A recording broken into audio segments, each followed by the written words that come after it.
श्री सूर्य प्रताप शाही जी से अनुरोध है कि कृपया शपथ ग्रहण करने का कष्ट करें।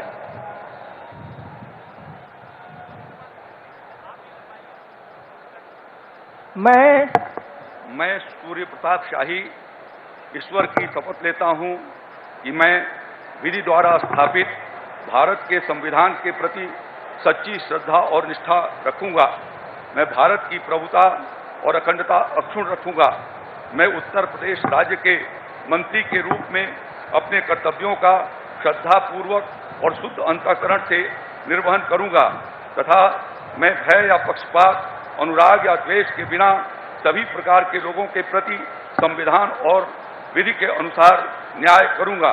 मैं सूर्य प्रताप शाही ईश्वर की शपथ लेता हूं कि जो विषय उत्तर प्रदेश राज्य के मंत्री के रूप में मेरे विचार के लिए लाया जाएगा अथवा मुझे ज्ञात होगा, उसे किसी व्यक्ति या व्यक्तियों को तब तक के सिवाय जबकि ऐसे मंत्री के रूप में अपने कर्तव्यों के सम्यक निर्वहन के लिए ऐसा करना अपेक्षित हो, मैं प्रत्यक्ष अथवा अप्रत्यक्ष रूप से संसूचित या प्रकट नहीं करूंगा।